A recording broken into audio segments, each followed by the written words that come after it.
Assalamu alaikum warahmatullahi ta'ala wa barakatuh. Barka ku da zuwa wannan tasha ta mu mai albarka, tasha da mu ringa kawo muku abubuwa da suka shafi online da kuma da suka shafi waya dai.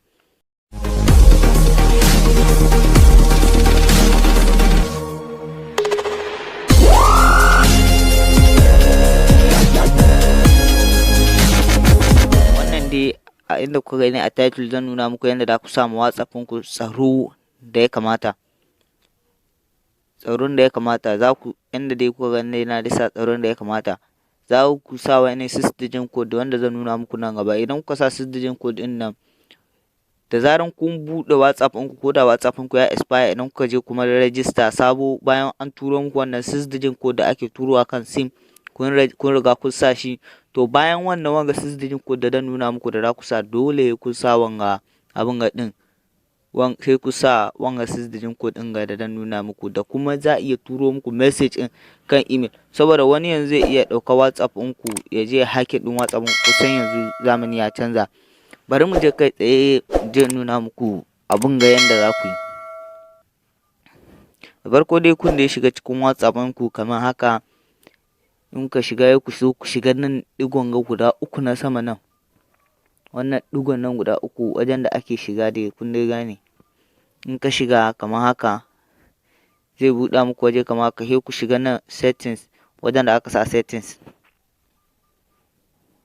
In ku sa settings, in ku shiga settings sai ku zo abin ga wajen account, sai ku shiga wajen account.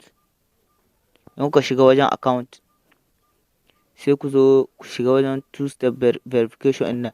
Kusan yanzu mutane wani ko da kana tare da mutum, wani abokinka dai zai iya hacking ɗin account ɗinka ya je, ko kuma dai baka san shi ba ya hacking ɗin account ɗinka ya je mutanen da kuke tare, mai yiwuwa kana kunyan su ko suna kunyan ka, ko kuma baka tambayan abu annun su, kuna mu'amala da yanda ya kamata, sai su ga a'a kana tambayan kuɗi gare su, kuma sai su ta ɗauka su ta baka. Yasa zan nuna muku wannan wajen, sai ku shiga wajen two step verification kamar haka, nan wajen da kuka gani na zagaye haka, nan za ku shiga wajen two step verification ɗin nan, saboda wani zai iya ja abin ga ya hacking ɗin account ɗinku. In ku shiga two step verification sai ku shiga wajen enable ɗin nan. A baya na gaya muku system code da za ku sa, da za a tambaye ku daga baya, za a tambaye ku wajen system code ɗin nan bayan kun sa code nan da za a turo muku kan sim. To wannan nan system code ɗin kada ka sake ka manta, bari in sa nawa kamar haka. Kar ka sake ka manta system code ɗin nan, ko ka samu waje ka kwafe shi. Idan ka sa za ka sake maimaita kamar haka. Har ni na sa, na kuma zanna next, na sake sawa. Sai ku zo kuma sai ka sa email. Na gaya muku a baya za ku sa email, saboda email ɗin za a iya tura muku code ɗin da za ku abin ga, code ɗin da za a ringa turo muku wani code abin ga code kai, mai yiwuwa kan email ɗin, kan email ɗin ga za a turo muku system code ɗin ga da za ku sa.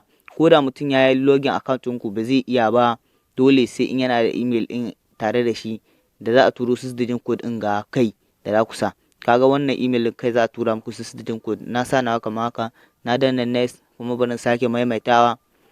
So biyu za ku sa shi ma email ɗin. Bari maimaita nawa kamar haka. Wanda ya zamto kan email ɗin ne za a tura muku system code ɗin nan wanda kuka sa. Bari in je. To nan kuma ya kawo wannan wajen, na san duhu dama zai kawo muku, amma ku zai buɗa muku idan ku zo wajen WhatsApp ku, sai ka danna done, za ka ga done. To bayan kun danna nan zai buɗe muku nan wannan wajen na farko da na zagaye kamar haka. Idan za ka yi deleting ɗin abubuwan da ka sa gaba ɗaya, ko kuma kana so ka canza ko ka manta, to nan kuma inda za ka yi abin ga, za ka canza pin ɗin da ka sa. Nan kuma inda za ka canza abin ga email. To na gama dai da nan, bari nuna muku kuma yanda, ko da kun ga dai ya tambaye ni code ɗin, na sa nawa kamar haka.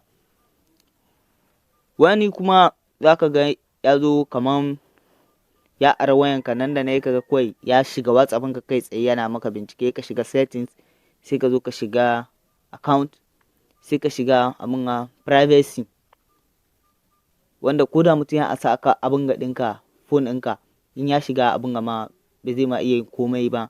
Sai ka scrolling ka je ƙasa kwata-kwata, sai ka shiga wajen abin ga fingerprint lock ɗin nan, na za ka shiga, sai ka kunna. Kun ga nawa kashe yake, kuma naku za ku iske shi kashe ka kunna shi kama haka. Ka kunna shi zai kawo maka wajen sa finger. In ka sa finger ɗinka to shikenan ya riga ya abun ga.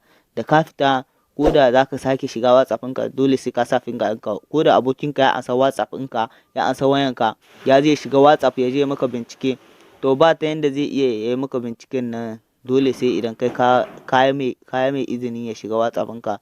Yanda za ka yi mai izini kuma sai ka sa finger ɗinka sannan ya mai izini.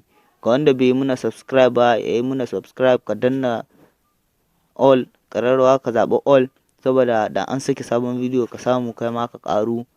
Ku danna mana like saboda bidiyon ya samu ya kai ga waɗansu mutane. Assalamu alaikum wa rahmatullah.